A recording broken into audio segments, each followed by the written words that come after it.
ಶ್ರೀ ಗುರುಭ್ಯೋ ನಮಃ. ಸ್ವಾತ್ಮಾರಾಮಂ ನಿಜಾನಂದಂ ಶೋಕಮೋಹ ವಿವರ್ಜಿತಂ ಸ್ಮರಾಮಿ ಮನಸಾ ನಿತ್ಯಂ ಶ್ರೀ ವೆಂಕಟಾಚಲದೇಶಿಕಂ. ಓಂ ಶ್ರೀ ಗುರುಭ್ಯೋ ನಮಃ.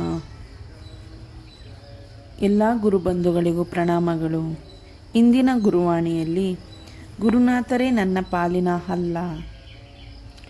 ಒಮ್ಮೆ ಗುರುಬಂಧು ಒಬ್ಬರು ಗುರುನಿವಾಸಕ್ಕೆ ಬಂದಾಗ ಅವರನ್ನು ಸತ್ಕರಿಸಿ ಆ ರಾತ್ರಿ ಅಲ್ಲೇ ಉಳಿದು ಮಾರನೇ ದಿನ ಹೋಗುವಂತೆ ಎಷ್ಟೇ ಹೇಳಿದರೂ ಒಪ್ಪಲಿಲ್ಲ. ಆದ್ದರಿಂದ ಅವರೊಂದಿಗೆ ಇನ್ನೊಬ್ಬ ಗುರುಬಂಧುವನ್ನು ಹೋಗಲು ತಿಳಿಸಿದರು. ಇಬ್ಬರು ಜೊತೆಯಾಗಿ ಭದ್ರಾವತಿ ತಲುಪುವ ವೇಳೆಗೆ ಸರಿಯಾಗಿ ಯಾರೋ ದುಷ್ಕರ್ಮಿಗಳು ಇವರ ಟಿಂಬರ್ ಅಂಗಡಿ ಬೆಂಕಿ ಹಾಕಿದ್ದರು. ಅವರ ಕಣ್ಣೆದುರಿಗೆ ಲಕ್ಷಾಂತರ ರೂಪಾಯಿ ನಷ್ಟವಾಗಿತ್ತು. ಆ ಬೆಂಕಿಯ ಜ್ವಾಲೆಯನ್ನು ಕಂಡ ಅವರಿಗೆ ದುಃಖ ಉಮ್ಮಳಿಸಿ ಬಂದು ಅಲ್ಲೇ ಮೂರ್ಛೆ ಹೋದರು. ಆಗ ಪಕ್ಕದಲ್ಲಿದ್ದ ಗುರುಬಂಧುವೇ ಅವರನ್ನು ಆಸ್ಪತ್ರೆಗೆ ಸೇರಿಸಿ ಗುಣಮುಖರಾಗುವಂತೆ ಮಾಡಿದರು. ಆ ನಂತರ ಗುರುಗಳು ಅವರಿಗೆ ದರ್ಶನವಿತ್ತು, ಯೋಚಿಸಬೇಡ, ಈ ಊರೇ ಬಿಟ್ಟು ಬೇರೆ ಕಡೆ ವ್ಯಾಪಾರ ಶುರು ಮಾಡು ಎಂದರು. ಅದರಂತೆ ಮಾಡಿ ಅವರು ಈಗ ಅದೇ ವ್ಯಾಪಾರದಲ್ಲಿ ಚೆನ್ನಾಗಿ ಅಭಿವೃದ್ಧಿ ಹೊಂದಿ ಸಂತೋಷದಿಂದಿದ್ದಾರೆ.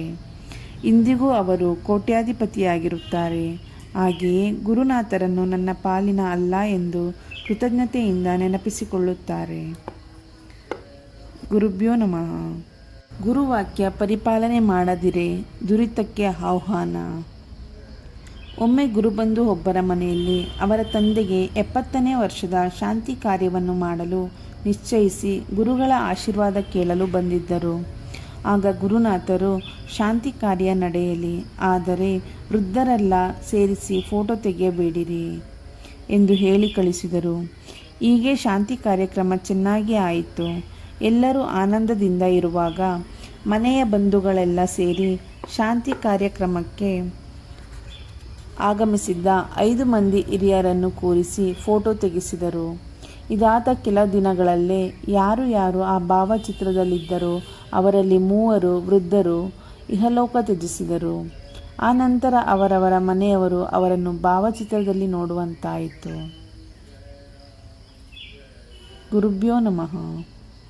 ಸಂಬಂಧ ಪರವಾಗಿಲ್ಲ, ಆದರೆ ಒಮ್ಮೆ ಗುರುಬಂಧು ಒಬ್ಬರು ಗುರುನಿವಾಸಕ್ಕೆ ಬಂದು ಗುರುನಾಥರಲ್ಲಿ ತಾನು ತಮ್ಮ ಮಗಳನ್ನು ಸಖರಾಯಪಟ್ಟಣದ ಇಂಥ ಮನೆಯವರನಿಗೆ ಕೊಡಬೇಕೆಂದಿರುತ್ತೇನೆ ಎಂದು ತಿಳಿಸಿ ಅಭಿಪ್ರಾಯ ಕೇಳಲು ಗುರುನಾಥರು ಸಂಬಂಧ ಪರವಾಗಿಲ್ಲ, ಮಗು ಏನೋ ಆಗುತ್ತೆ, ಆದರೆ ಎಂದು ಅರ್ಧಕ್ಕೆ ಮಾತು ನಿಲ್ಲಿಸಿದರು. ನಂತರ ಪರ ಊರಿನಿಂದ ಬಂದಿದ್ದ ಅವರಿಗೆ ತಿಂಡಿ ತಿನ್ನಿಸಿ ಆದರಾತಿಥ್ಯ ಮಾಡಿ ಕಳುಹಿಸಿಕೊಟ್ಟರು. ಅವರು ಹೊರಟು ಕೆಲವು ನಿಮಿಷದಲ್ಲೇ ಅವರ ಮಗಳನ್ನು ಯಾವ ವರನಿಗೆ ಕೊಡಬೇಕೆಂದಿದ್ದರೋ ಆ ಯುವಕನು ಗುರುನಾಥರ ಮನೆಗೆ ಬಂದು ಅದೇ ಸಂಬಂಧದ ವಿಚಾರವನ್ನು ತಿಳಿಸಲು ಗುರುನಾಥರು ಪರವಾಗಿಲ್ಲ, ಮಕ್ಕಳಾಗುತ್ತದೆ, ಆದರೆ ನೀನು ಮಾತ್ರ ಯಾವುದೇ ಕಾರಣಕ್ಕೂ ನಿನ್ನ ನಾದಿನಿಯರ ಮದುವೆ ಮಾಡಲು ಮುಂದೆ ನಿಲ್ಲಬಾರದು ಎಂದು ಎಚ್ಚರಿಸಿ ಕಳುಹಿಸಿದರು. ಹೀಗೆ ಮದುವೆಯಾದ ನಂತರ ಆ ಮದುವೆಯಾಗಿದ್ದ ಯುವಕನ ಮಾವನವರ ಆರೋಗ್ಯ ಹದಗೆಟ್ಟಾಗ ಇವನೇ ಮುಂದೆ ನಿಂತು ಇಬ್ಬರು ನಾದಿನಿಯರ ಮದುವೆ ಮಾಡುವ ಸಂದರ್ಭ ಒದಗಿ ಬಂತು. ಅಷ್ಟು ಹೊತ್ತಿಗೆ ಇವನ ಪತ್ನಿಗೆ ಹೆಣ್ಣು ಮಗುವಿನ ಜನನವಾಗಿತ್ತು. ಆ ನಾದಿನಿಯರ ಮದುವೆಯಾದ ಕೆಲವೇ ದಿನಗಳಲ್ಲಿ ಆ ಯುವಕನು ಹೃದಯಾಘಾತದಿಂದ ಅಸುನೀಗಿದನು. ಗುರುಭ್ಯೋ ನಮಃ.